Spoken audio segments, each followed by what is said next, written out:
Salam saudara pemirsa, selamat berjumpa kembali dengan kami dalam program Berita Pengharapan.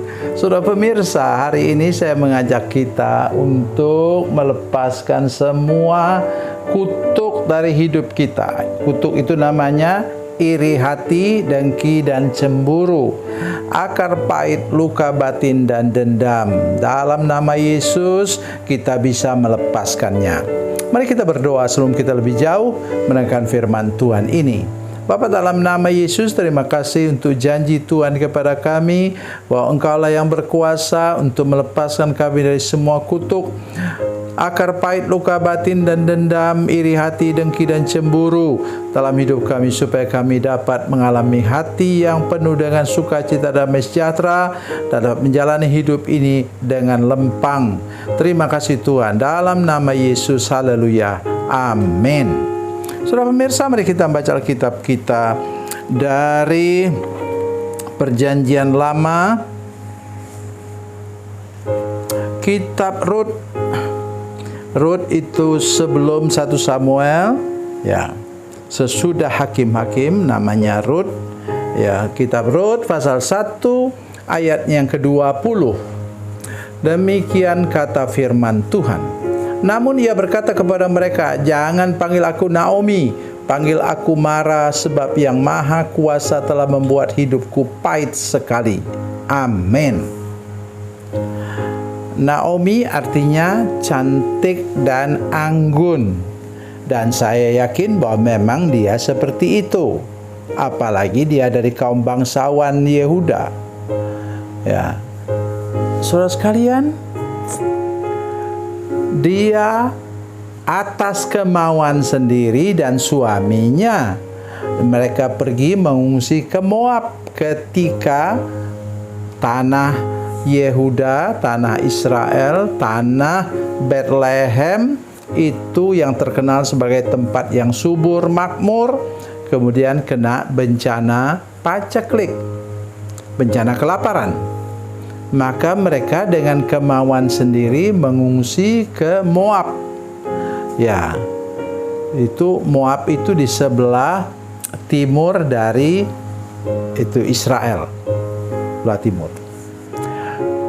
Saudara pemirsa sekalian, kalau kita pergi, pindah, buka usaha misalnya atas kemauan sendiri, ya jangan nyalahkan Tuhan. Kita sendiri yang mau. Oleh sebab itu saya selalu katakan kepada kita, bila kita mau pindah tempat maksudnya, atau pindah usaha, ganti usaha, mari berdoa, puasa dengan tekun sampai kita dapat lampu hijau dari Tuhan, baru kita melangkah. Saudara melihat Abraham misalnya, Tuhan yang suruh dia pergi. Pergilah dari sanak saudaramu, dari tanah airmu, pergi ke satu negeri yang akan kutunjukkan kepadamu. Maka pergilah Abraham. Dan kemudian buktinya apa? Kalau Tuhan yang suruh, dia sukses, dia berhasil. Luar biasa. Sampai nanti sebentar sudah silakan baca Kejadian pasal 13 ayat 2, katakan Abraham sangat kaya. Bukan cuma kaya, sangat kaya, banyak ternak, emas, dan peraknya. Kenapa tidak disebutkan banyak emas dan berliannya? Bukan.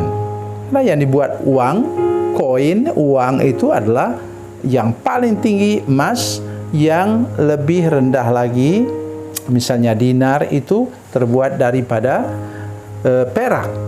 Jadi itu banyak emas dan peraknya. Dan sudah lihat bagaimana kehidupan Abraham. Dia selalu taat kepada Tuhan, taat kepada Tuhan.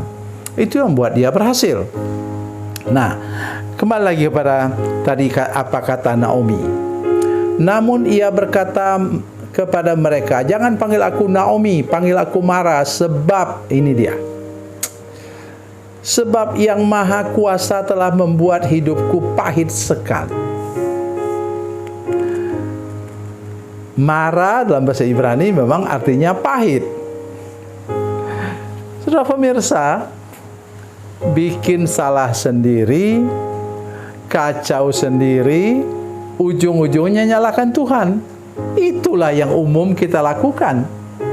Saudara pemirsa, sadarkah kita suka buat seperti itu? Kita yang buat salah, kita yang memperlakukan orang lain dengan tidak benar, kita yang bikin kekacauan, dan kemudian apa? Setelah kita kena batunya, kita menyalahkan Tuhan. Tuhan, kenapa Tuhan tidak mau lindungi saya? Tuhan bilang, kalau Tuhan mau ngomong langsung, dia bilang, ya, saya mau lindungi kamu, tapi kamu banyak bolongnya, karena kamu hidup dalam dosa dan kejahatan. Itu yang harus kita perhatikan benar-benar. Yang membuat dia pahit apa, saudara sekalian? Mari kita baca. Kemudian Elimelek suami Naomi mati, meninggalkan Naomi dengan kedua anaknya. Kemudian kedua anak itu Mahlon dan Kilion. Kemudian menikah dengan Orpa dan Rut. Kemudian ayat 5, katakan pasal 1 ayat 5. Lalu Mahlon dan Kilion dua-duanya mati. Perempuan itu kehilangan kedua anaknya dan suaminya. Kemudian baru dia mau balik. Kenapa dia mau balik? Karena dia sudah dengar berita sekarang sudah panen raya di Bethlehem. Saudara sekalian, marilah saya mengajak kita semua, mari kita melangkah sesuai dengan kehendak Tuhan. Tanya Tuhan dulu, tolonglah. Ya, apapun yang kita kerjakan, tanya Tuhan dulu. Nah, jangan sampai kita melangkah salah, kemudian ujung-ujungnya menyalahkan Tuhan. Ya, untung kemudian Tuhan selalu masih ada untungnya. Untung Tuhan membuat Rut itu kemudian berpaut kepada mertuanya dan dia mengucapkan satu kata yang terpenting, yaitu bangsamulah bangsaku dan Allahmu adalah Allahku. Rut datang dari orang yang menyembah berhala. Nah, sekarang dia sudah ucapkan itu dan kemudian apa? Itulah yang menyelamatkan masa depan dari Naomi. Dan Rut itulah yang kemudian menjadi nenek moyangnya Raja Daud. Luar biasa. Terbalik dengan keadaan Naomi tadi.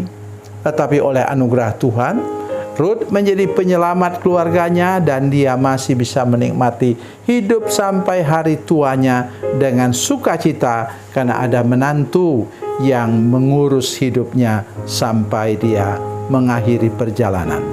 Tuhan Yesus memberkati, Tuhan Yesus baik. Mari kita berdoa.